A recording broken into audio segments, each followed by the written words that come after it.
오늘부터 항공권 가격에 포함된 유류 할증료가 3배 안팎으로 껑충 뛰었는데요. 할증료 산정 기준이 되는 국제유가가 계속 오르면서 5월에 적용되는 유류 할증료 역시 또다시 치솟을 가능성이 커지고 있습니다. 네, 항공업계는 비상 경영에 돌입하고 운항 노선 감축에 들어갔지만 비용 부담이 한계치에 달했다는 얘기도 나옵니다. 공항에 YTN 취재기자가 나가 있습니다. 차유정 기자, 항공권이 구체적으로 얼마나 비싸진 겁니까? 네, 유류 할증료만 3배 안팎으로 비싸졌습니다. 대한항공 국제선의 경우 편도 기준 최대 9만 9천 원에서 최대 30만 3천 원이 적용됩니다. 아시아나항공 또한 기존 7만 8,600원에서 최대 25만 1,900원으로 인상됐습니다. 아시아나항공기를 타고 유럽 여행을 다녀올 경우 왕복 1인당 35만 원 안팎이 추가된 셈이며 3인 가족이라면 추가액이 100만 원이 넘습니다. 공항에서 만난 여행객들은 티켓을 미리 끊어놓은 게 다행이라는 분도 있었고 올해 해외여행을 더는 못 나갈 것 같다는 반응이었는데요. 함께 들어보시겠습니다.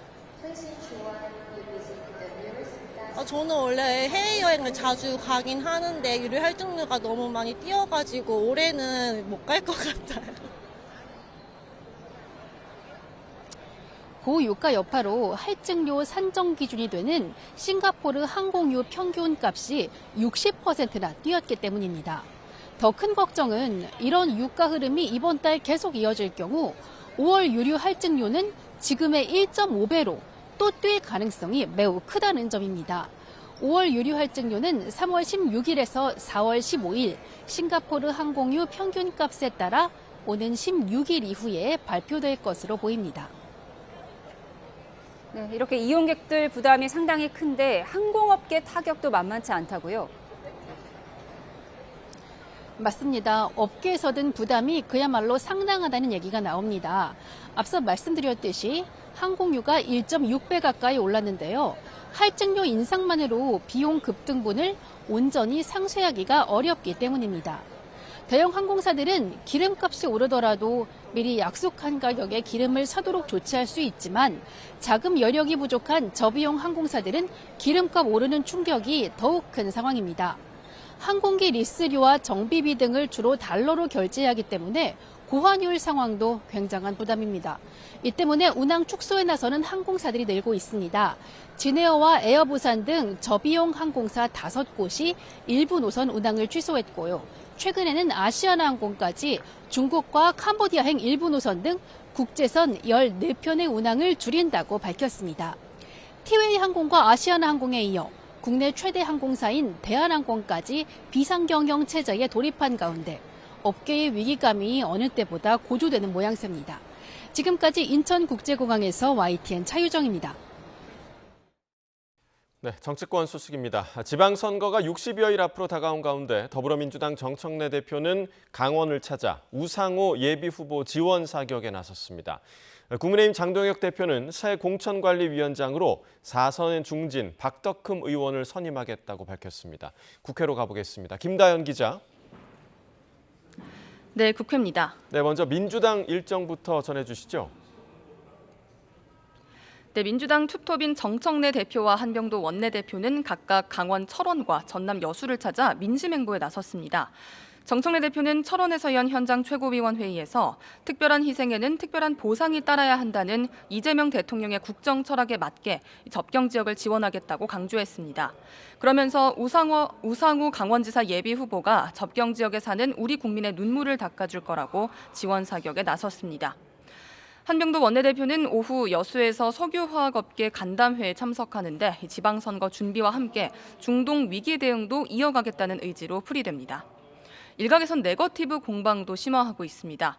정원호 서울시장 후보가 성동구청장 시절 여직원과 휴양지인 칸쿤으로 출장을 다녀오고 관련 공문에는 남성으로 허위 기재했다는 의혹이 대표적인데요. 이 의혹을 처음 제기한 국민의힘 김재섭 의원은 오늘도 SNS에 서류에서 여자가 남자로 바뀐 것을 단순한 실수라고 할 수 있겠느냐고 지적했습니다. 정 후보의 구정 사유화 실체가 드러났다. 권력 사유화의 DNA를 고스란히 물려받은 미니 이재명의 등장, 이런 내용의 국민의힘 논평도 나왔습니다. 정 후보 측은 11명이 참여한 국제포럼이라고 해명하면서 김 의원을 허위사실 공표 혐의로 경찰에 고발했고요. 서울시장 선거에 도전하는 민주당 전현희 후보도 라디오에서 여성성 모독에 가까운 의혹 제기라며 정 후보의 힘을 실었습니다. 이런 가운데 정청래 대표는 윤리감찰단에 김관영 전북지사에 대한 긴급 감찰을 지시했는데요. 지난해 11월 김 지사가 청년단체와 만난 뒤 참석자들에게 대리운전비를 지급했다는 의혹 관련인 걸로 전해졌습니다. 김 지사는 선거법 위반이라는 사실을 뒤늦게 인지하고 곧바로 돈을 회수했다는 입장입니다. 네, 또 국민의힘은 당내 혼란 수습에 집중하고 있죠.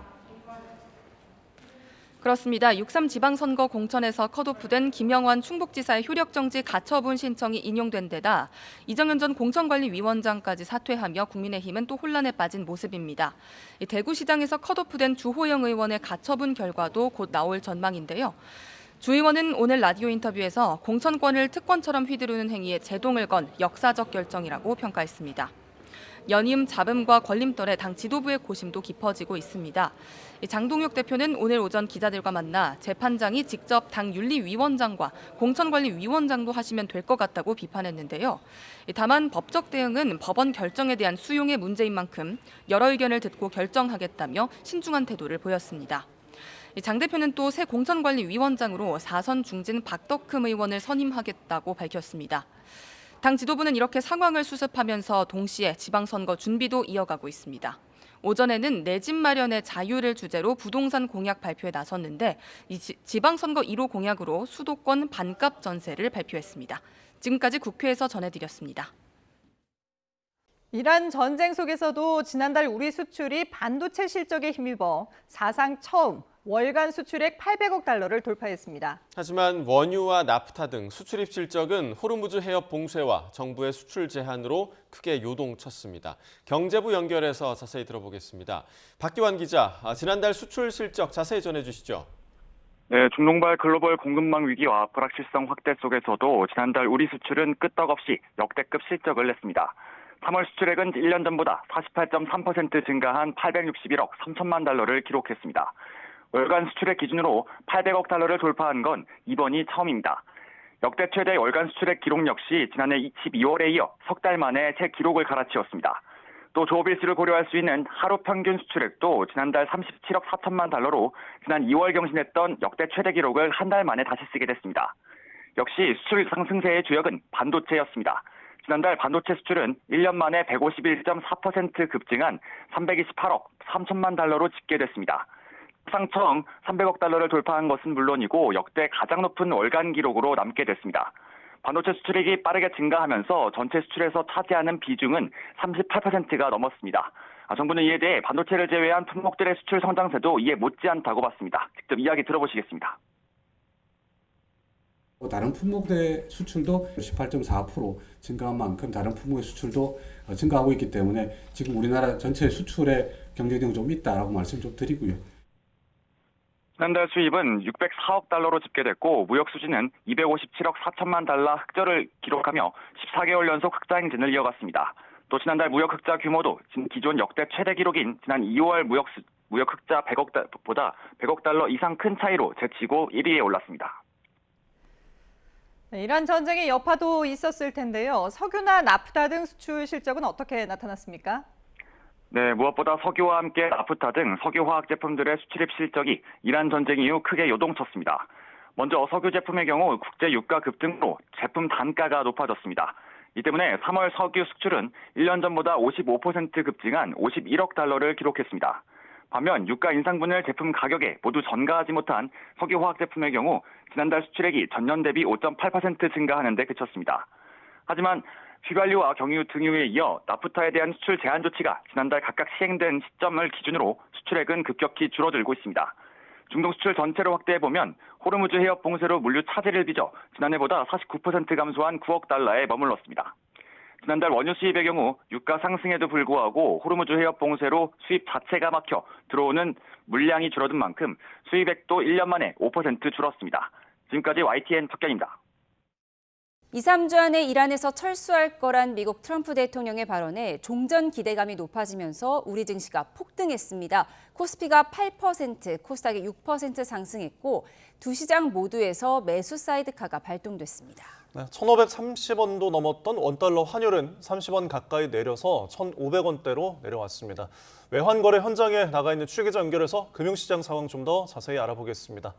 유한홍 기자, 코스피 상승세가 오후 들어 더 커졌는데요. 오늘 증시 상황 정리해 주시죠.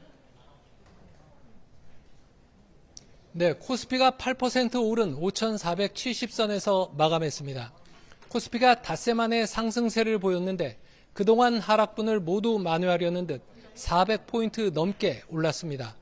코스피는 오늘 5% 오른 5,330선에서 출발했습니다. 코스피 상승세가 가팔라지면서 프로그램 매수를 일시 정지하는 매수 사이드카가 올해 5번째로 발동됐습니다. 올해 초 코스피 시장 변동성이 커지며 모두 11차례 사이드카 발동이 있었고 그중 매도 사이드카는 6번, 매수 사이드카는 5번 발동됐습니다. 코스피 대장주인 삼성전자는 13%, SK하이닉스는 11%, 현대차는 10% 가까이 폭등했습니다. 시가총액 상위 종목 거의 대부분 상승했습니다. 기관이 4조 원 넘게 순매수를 하면서 지수가 폭등했습니다. 외국인은 10일째 연속 순매도를 했는데 순매도 금액은 6천억 원으로 줄었습니다. 코스닥도 6% 오른 1110선에서 마감했습니다. 코스닥은 오늘 3.6% 오른 1090으로 출발해 상승폭을 확대했습니다. 오후 들어 상승폭이 커지며 코스피 시장처럼 올해 5번째 매수 사이드카가 발동됐습니다. 코스닥은 외국인과 기관의 순매수로 상승했습니다. 코스피와 코스닥이 모처럼 시원한 상승세를 보이면서 시장 분위기도 활기를 띠었습니다. 네, 원달러 환율은 하루 사이 많이 내렸는데 지금은 어떻습니까? 원달러 환율이 28원 내린 1,501원으로 주간 거래를 마쳤습니다. 주간 거래를 마친 이후에는 1,499원까지 내려가기도 했습니다. 오늘 서울 외환시장에서 원달러 환율은 21원 내린 1,508원으로 출발했습니다. 트럼프 미국 대통령이 2, 3주 안에 철수할 것이라고 말해 종전 기대감을 높인 것이 주된 원인이었습니다. 국제유가가 하락한 점도 환율 하락에 도움이 됐습니다. 국제유가 벤치마크인 북해산 브렌트유 가격은 3% 내린 배럴당 103달러, WTI 서부 텍사스유 가격은 1% 내린 101달러 선에서 거래되고 있습니다. 우리나라가 주로 수입하는 두바이유 가격은 3% 내린 121달러에서 거래 중입니다. 환율이 소폭 하락하긴 했지만 지난 2009년 3월 글로벌 금융위기 때 이후로 최고 수준에 머물러 있어 안심하긴 이릅니다. 국내 증시, 특히 코스피 시장에서 외국인 매도세가 계속되고 있기 때문입니다. 지난달 코스피와 코스닥 등 우리 증시에서 외국인 투자자들의 순매도 금액은 35조 원을 넘었습니다. 2월에 1.5배이고 역대 최고 수준입니다. 이에 따라 외국인의 매도세가 과연 언제 매수세로 전환할지에 시장에 관심이 집중되고 있습니다. 지금까지 외환거래 현장에서 YTN 유환홍입니다. 트럼프 미국 대통령이 내일 중동 정세와 관련해 중대 대국민 연설에 나선다고 밝혔습니다. 네, 이란과의 전쟁이 5주차에 접어든 가운데 협상 결과와 상관없이 승리를 선언하고 발을 빼는 이른바 셀프 종전 구상을 밝힐지 관심입니다. 박영진 기자입니다. 트럼프 대통령이 우리 시간으로 2일 오전 10시 백악관에서 대국민 연설을 합니다. 가장 큰 관심은 중동 사태의 향방입니다. 트럼프 대통령은 최근 취재진과의 문답에서 종전 시점을 2주에서 3주 내라고 못 박았습니다. 특히 이란과의 합의 타결 여부는 중요하지 않다고 언급해 일방적 승리 선언 후 군을 철수시키는 이른바 셀프 종전 가능성에 무게가 실리고 있습니다. And that goal has been attained. They will not have nuclear weapons, but we're finishing the job, and I think within maybe 2 weeks, maybe a couple of days longer. 하지만 이란이 호르무즈 해협 봉쇄를 유지한 채 통행료 징수를 강행할 경우 유가 불안은 계속될 수밖에 없습니다. 미국은 에너지 자급이 가능해 해협 의존도가 낮다는 것이 트럼프 대통령의 논리입니다. 그러나 한국 등 동맹국에는 안보와 경제 비용을 스스로 떠안으라는 압박으로 작용할 전망입니다. 트럼프 대통령은 중동 철군 명분으로 힘을 통한 평화를 역설하며 대외 강경 노선도 재확인할 것으로 보입니다. 이번 연설은 모든 수입품에 10% 보편적 관세를 부과했던 해방의 날 1주년에 맞춰 진행되는 만큼 경제적 성과 과시도 이어질 수 있습니다. 지난 1년간 추진해온 상호무역법의 정당성을 강조하고 관세 수입을 소득세 감세와 국내 산업보조금으로 돌려주겠다는 구상을 밝힐 것으로 보입니다. 여기에 대중국 압박 수위를 높여 공급망의 미국 복귀를 독려하고 역대 최저 수준인 불법 이민자 수치를 내세워 안전한 미국 이미지를 부각하며 지지층 결집에 나설 것으로 예상됩니다. 전쟁과 경제 양면에서 마이웨이식 해방을 선언하려는 트럼프 대통령. 하지만 일방적인 이탈이 가져올 국제정세의 혼란은 여전한 숙제로 남아 있습니다. YTN 박영진입니다.